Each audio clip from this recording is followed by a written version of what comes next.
I would like to take this time to thank everyone for coming up today to see the creation of Thompson grading that I think will be one of the most phenomenal things you could ever attach to a backhoe. Everybody knows that we all need the support and equipment to do the jobs effectively because of the fuel price increase and the labor increase and the weather and the breakdowns, all the kinds of things that a grading contractor's got working against him. How long have you been in the grading business, and what problems have you seen over these years? Well, I've been in the grading business for 34 years, and we've seen all kinds of things go from cable machines to hydraulic machines, from never having excavators to having excavators, from rock trucks from conventional dump trucks to using rock trucks and mud trucks. It's just an exciting industry, how you can watch things develop and watch young people come up, and all the changes that go along with the grading business are just so inspiring to me. Now on to your development here. What inspired the slope roller? Well, the company last year, we had a job that they needed me to fill in for a guy who was on vacation. And first thing I noticed when I got after the job was we had an extreme amount of slopes. And in these slopes, they're literally vertical 2-to-1 slopes, and our dozers were just spending so much time that it was just phenomenal at the lost motion that we created with just these little small dozers. And if anybody's in this business now, they know that you can have a slope as beautiful as you want it, but then you've got to surface roughing. And it's for the environment, for vegetation and washing and the kinds of things that will help it to maintain and be stable. So we had one of our slopes that got in trouble, and it was 120 feet long, and it was in the shade constantly. And it took one of our dozers 10 hours to do this 120 feet of slope.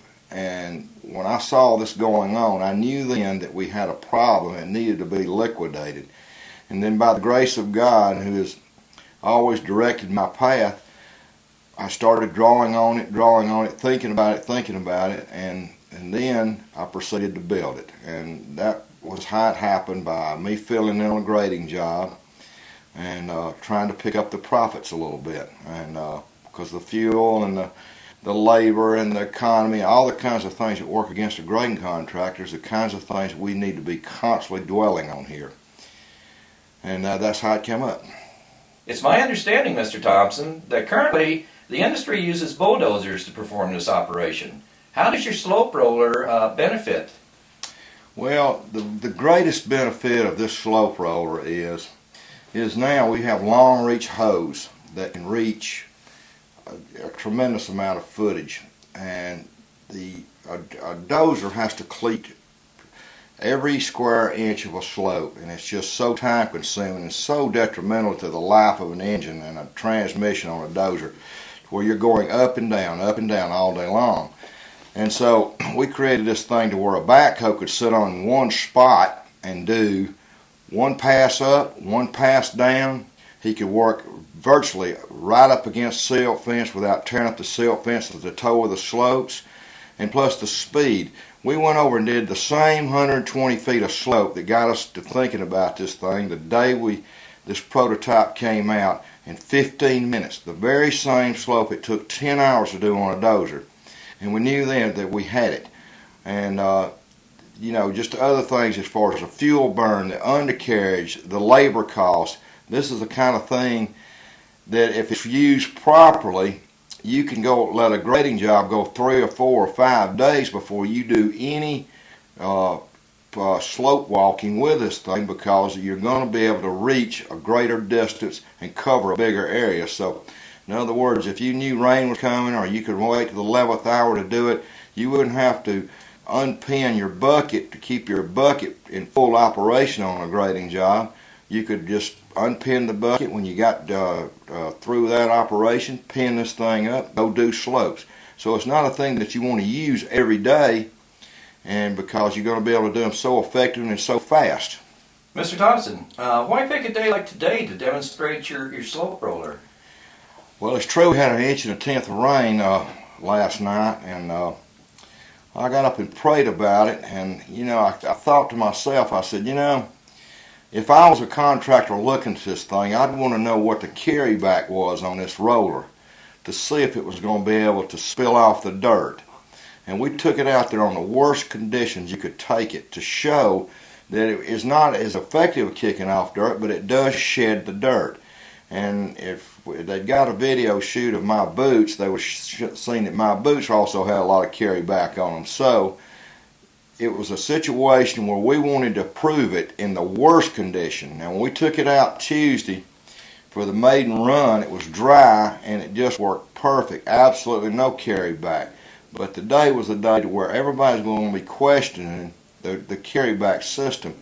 And what we did on this thing is we run chains parallel with this thing and put enough slack to where the chains are working between the cleats.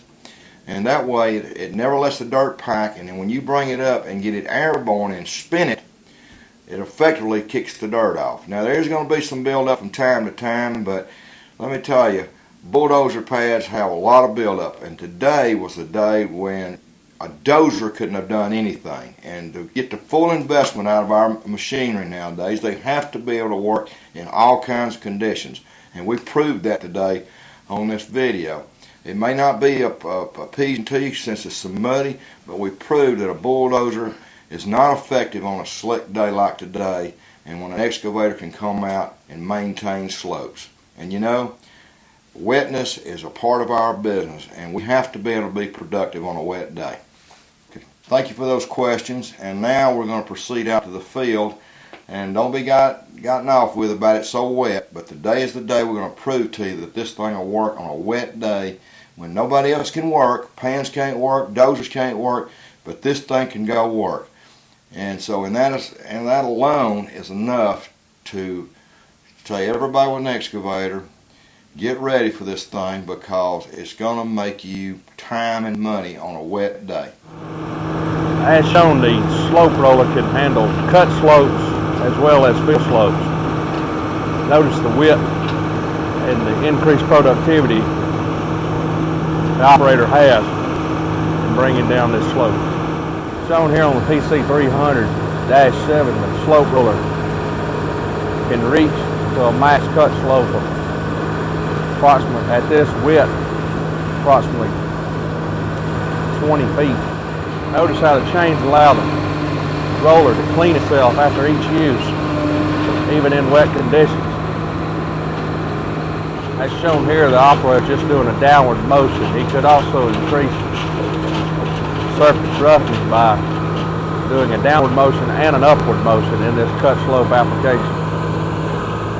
Thompson Slope roller to cover a width of approximately 8 foot 6 inches. The time it takes you to come down to surface roughen a slope, one pass would take a D39 approximately 4 passes. Notice the ease of the roller, the fluid motion of it with using the 5-inch heavy-duty brass bushing. Notice the width of the slope roller, the ease of moving around the job. Notice fluid motion of the operator as he pushes the slope up the hill, therefore packing the slope. He'll then continue a downward motion to increase productivity, tractor life. Notice how the PC300-7 handles the weight, approximately 8,000 pounds of the slope roller, with ease. And the time it would take a small finish dozer to track up and down one time, the slope roller will have the Thompson Slope roller covers approximately 16 foot of slope. Not only surface roughening, the Thompson Slope roller will also compact the slope as it moves up, creating a pocket for your seed and eliminating the dangers of sediment erosion control. Just under 30 seconds, 24 foot of slope covered.